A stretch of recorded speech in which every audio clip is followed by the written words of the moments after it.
ये हमारे पाँव के नाखून से लेकर सर के बाल तक फायदेमंद है। अगर बॉडी में कैल्शियम, विटामिन डी की कमी होती है, हड्डियों में दर्द है, तो सभी को ये दूर करता है। बॉडी में आयरन की कमी है तो ये उसको भी दूर करता है। इन्हीं सभी कमियों की वजह से हमें ना हर वक्त थकान महसूस रहती है, हमेशा कमजोरी लगती है। ये एक रामबाण नुस्खा है जो कि आप आराम से अपने घर पे आसानी से बना सकते हैं। लगभग ये आधा किलो इतना बना है। इसे दूध के साथ मिलाकर पीने का मैं आपको सही तरीका और सही टाइम भी बताऊंगी, जिससे कि आपको इसका पूरा फायदा मिलेगा। तो चलिए बनाना शुरू करते हैं। हेलो दोस्तों, मैं रश्मि और आपका स्वागत है रे किचन में। और अगर आपने मेरे चैनल को अब तक सब्सक्राइब नहीं किया है तो सब्सक्राइब करें और बेल आइकन को प्रेस करना ना भूलें। तो सबसे पहले जो भी हमें यहाँ पे ड्राई फ्रूट्स लेने हैं ना, उन्हें हमें हल्का सा ड्राई रोस्ट करके लेना है। उससे क्या होगा, उसके अंदर जो भी मॉइस्चर होगा वो सारा निकल जाएगा और उनकी जो शेल्फ लाइफ है वो भी बढ़ जाएगी। तो यहाँ गैस पर ना मैंने कढ़ाई चढ़ाई है और आंच को मैंने एकदम धीमा रखा है। तो बिना घी डाले सबसे पहला जो इंग्रेडिएंट हम यहाँ पे लेने जा रहे हैं वो है मखाना। तो यहाँ पे मैंने 2 कप मखाना लिया है। वजन में देखा जाए तो लगभग ये 60 ग्राम होगा। इस मखाने को जो है लोटस सीड्स भी कहते हैं। ये आपको किसी भी ग्रोसरी शॉप में या फिर जो ड्राई फ्रूट्स मिलते हैं ना, उस शॉप में आराम से मिल जाएंगे। मखाना जिसमें कि भरपूर मात्रा में ना कैल्शियम, मैग्नीशियम, जिंक और कॉपर होता है। हमारे बालों की अच्छी हेल्थ के लिए ये मखाने बहुत ही अच्छे होते हैं। वो है एंटी एजिंग। इसमें काफी मात्रा में इसके एंटी एजिंग तत्व होते हैं, जिससे कि हमारे शरीर में जल्दी से बुढ़ापा भी नहीं आता है। इसे खाने से हमारा जो डाइजेस्टिव सिस्टम है ना, वो भी कंट्रोल में रहता है। साथ में शुगर कंट्रोल भी होता है। इसमें बहुत मात्रा में कैल्शियम होता है, जो कि हमारे घुटनों के दर्द, हड्डियों के दर्द से हमें छुटकारा देता है। खासकर जो पैरों में आपको पता होगा जलन होता है, बहुत ज्यादा जो दर्द होता है ना, उसमें भी ये राहत देता है। और इसे खाने से स्ट्रेस भी जो होता है ना, वो भी दूर होता है। इससे तनाव दूर होता है, जिससे कि हमें नींद भी अच्छी आती है। और दर्द और स्ट्रेस ना होने से हमारे शरीर में ना हमेशा फुर्ती बनी रहती है। और इसमें प्रोटीन और फाइबर भी अच्छे क्वांटिटी में होता है। तो प्रोटीन होने के वजह से हमारे वेट लॉस में भी ये काफी हेल्प करता है। तो देखिए, इसे लगातार चलाते हुए मैंने 3 मिनट के लिए अच्छे से रोस्ट करके लिया है। इसका जितना भी मॉइस्चर था वो सारा निकल चुका है। देखिए, इसे जलाना नहीं है, बस इसे ना अच्छे से भून कर लेना है। तो अब हम इसे निकाल लेते हैं। देखिए, इसे मैंने पूरा निकाल लिया है बाउल में। अब इसे हम थोड़ा ठंडा होने देते हैं, क्योंकि अभी ये काफी गर्म है। तो इसे रख देते हैं एक साइड में।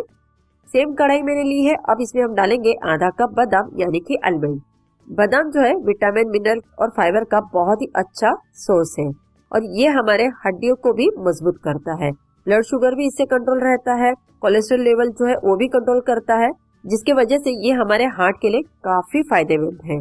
साथ ही में दिल, दिमाग, स्किन, हमारे बाल के लिए भी एक काफी फायदेमंद होता है। तो इसे भी मैंने 2 से 3 मिनट के लिए अच्छे से ड्राई रोस्ट करके लिया है। अब इसे ना हम एक अलग से प्लेट में निकाल लेते हैं।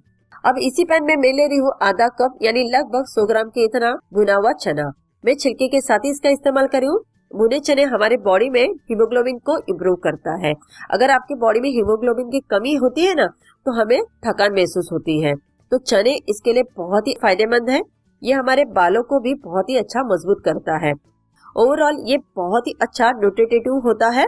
तो इसलिए भुने हुए चने हमें रेगुलर खाने ही चाहिए, हमें बच्चों को भी खिलाने चाहिए। तो देखिए, इसे भी मैंने 1.5 से 2 मिनट के लिए भून कर लिया है, क्योंकि ऑलरेडी भुने हुए होते हैं तो इन्हें ज्यादा टाइम नहीं लगता है। तो इन्हें हम जिसमें बादाम निकाला था ना, उसी प्लेट में हम निकाल देते हैं। अब इसमें हम डालेंगे लगभग 2 बड़े चम्मच खसखस। खसखस में बहुत ही ज्यादा मात्रा में कैल्शियम, थायमिन और मैग्नीज होता है। साथ ही साथ ये कैल्शियम में सबसे स्पेशल जो चीज होती है ना, ओमेगा 3 फैटी एसिड, जो कि इसमें पाया जाता है। और ये जो ओमेगा 3 फैटी एसिड है वो बहुत ही कम वेजिटेरियन चीजों में पाया जाता है। इसलिए ये जो खसखस है इसे भी हमें खाना ही चाहिए। तो इसे भी मैंने भून लिया। जैसे ही चटकने लगे आप समझिए ये अच्छे से रोस्ट हो गया है। तो इसे भी मैं बादाम और चने वाली प्लेट में ही निकाल रही हूँ। ये अभी मैंने अच्छे से रोस्ट करके लिए हैं। ये अभी काफी गर्म है, तो इन्हें हम पूरी तरह से ठंडा करके लेंगे। अब यहाँ पे मैंने ना छुआरे लिए हैं, यानी कि ड्राई खजूर। ये 15 से 16 होंगे। इसे सूखे हुए खजूर भी कहते हैं। इनका जो बीज है उसे हमें निकाल लेना है, क्योंकि वो हमें नहीं चाहिए। और फिर हम इसे रफली कट करके लेंगे। यहाँ ना हमें काले वाले जो खजूर होते हैं, यानी जो गीले खजूर होते हैं, उनका इस्तेमाल नहीं करना है। यहाँ हमें सूखे हुए खजूर ही लेने हैं, क्योंकि इस रेसिपी के लिए जो भी हम इंग्रेडिएंट इस्तेमाल करने वाले हैं वो सारे ड्राई होने चाहिए। इस बात का खास आप ख्याल रखें। तो सारे मैंने यहाँ पे कट करके लिए हैं, जिससे कि इसे पीसने में आसानी हो। अब यहाँ पे मैंने लिया है मिक्सी का जार। तो सबसे पहले हम इसमें मखाने डालेंगे जो कि ठंडे हो चुके हैं पूरी तरह से। ये जो जार है मखाने से पूरी तरह से भर गया है। तो सबसे पहले हम इसे पीस लेते हैं। तो देखिए इसे मैंने अच्छे से पीस लिया और इस तरह का इसका पाउडर भी बन गया है। जार में अच्छा खासा स्पेस हो गया है। तो अब हम इसमें बाकी के इंग्रेडिएंट भी डाल देते हैं। तो बादाम, चना और खसखस भी मैं यहाँ पे डाल रही हूँ क्योंकि ये भी पूरी तरह से ठंडे हो गए हैं। और साथ ही में जो कटे हुए छुआरे यानी कि जो ड्राई खजूर है वो भी हम इसमें डाल देंगे। और चलिए फिर से इसे हम पीस लेते हैं। ये देखिए इसे भी मैंने अच्छे से ग्राइंड कर लिया है। अब इसे मीठा बनाने के लिए मैं यहाँ पे चीनी या गुड़ नहीं इस्तेमाल करने वाली हूँ। इसे हेल्दी बनाने के लिए मैंने यहाँ पे आधा कप मिश्री ली है। मिश्री जो कि हमारे हीमोग्लोबिन लेवल को बढ़ाती भी है और साथ ही साथ में गर्मी के मौसम में सेवन करने से हमारे हाथ पैरों की जो जलन होती है ना वो भी इससे शांत हो जाती है। तो जब भी आपको दूध में कुछ भी मीठा करने का मन हो ना तो आप शक्कर या चीनी की जगह यहाँ पे मिश्री का इस्तेमाल कर सकते हैं क्योंकि मिश्री की जो तासीर है वो भी ठंडी होती है। ये अनरिफाइंड होती है तो ये बहुत ही हेल्दी होती है। अगर आप शुगर पेशेंट है तो आप मिश्री यहाँ पे स्किप भी कर सकते हैं या कम क्वांटिटी में भी डाल सकते हैं। ये हमारे डाइजेशन सिस्टम को भी अच्छा रखता है और एनर्जी को भी बूस्ट करता है जिसके वजह से आपको बिल्कुल भी थकावट महसूस नहीं होती है। तो यहाँ पे मैंने मिश्री को तोड़ कर लिया क्योंकि बड़े बड़े इसके पीसेस थे। तो ये भी मैं अब इसी मिक्सी के जार में डाल रही हूँ सारी की सारी। इसी के साथ हम डालेंगे 1 बड़ा चम्मच अजवाइन भी। अजवाइन हमारे डाइजेशन को इम्प्रूव करता है और साथ ही में एसिडिटी होने से भी ये रोकता है। कफ और कोल्ड में भी ये बहुत ही फायदेमंद है। अब मैं यहाँ पे 2 छोटे चम्मच सूंड यानी कि ड्राई जिंजर पाउडर भी ले रही हूँ। एक ना नेचुरल पेन किलर है।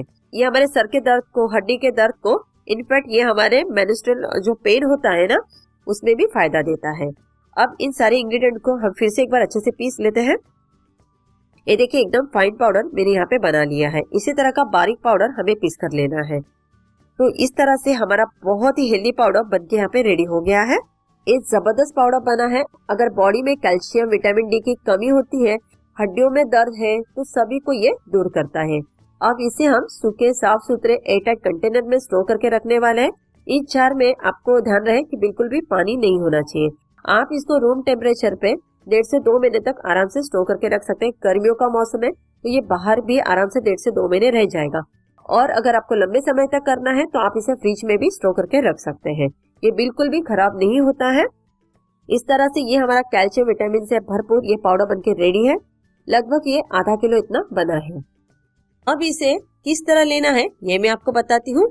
आपको 1 गिलास दूध यहाँ पे लेना है। यहाँ पे मैंने अच्छा गर्म दूध लिया है। आप चाहो तो गुनगुना यानी कि हल्का वार्म दूध भी ले सकते हैं। अब इसमें हम क्या करेंगे, 1 बड़ा चम्मच ये जो पाउडर है ना ये भरकर डालेंगे। और इसमें ना हमने मिश्री का इस्तेमाल किया है तो यहाँ पे आपको अलग से शुगर या फिर शहद डालने की जरूरत नहीं है, यानी कि हनी डालने की जरूरत नहीं है। आपको इस पाउडर को दिन में 1 ही बार लेना है। या तो सुबह नाश्ते के 1 घंटे के बाद ले या फिर रात में खाने के 1 घंटे के बाद आप ले सकते हैं। सोने से 1 घंटे पहले अगर आप लेते हो तो बेस्ट रहेगा। इसे अगर बच्चों को दे रहे हैं तो इसकी जो क्वांटिटी है ना आप अधिक करें। बड़ों को 1 टेबलस्पून भर के देना है तो बच्चों को हमें आधा टेबलस्पून देना है इस पाउडर को। इस पाउडर को बड़े हो या बच्चे या फिर बुजुर्ग सभी ले सकते हैं। ये बहुत ही हेल्दी के साथ टेस्टी पाउडर है तो आप इसे जरूर बनाएं। अगर आपको मेरी ये रेसिपी इंटरेस्टिंग लगी है तो मुझे लाइक और सब्सक्राइब करके सपोर्ट ज़रूर करें और अपने दोस्तों में इस रेसिपी को शेयर करना ना भूलें।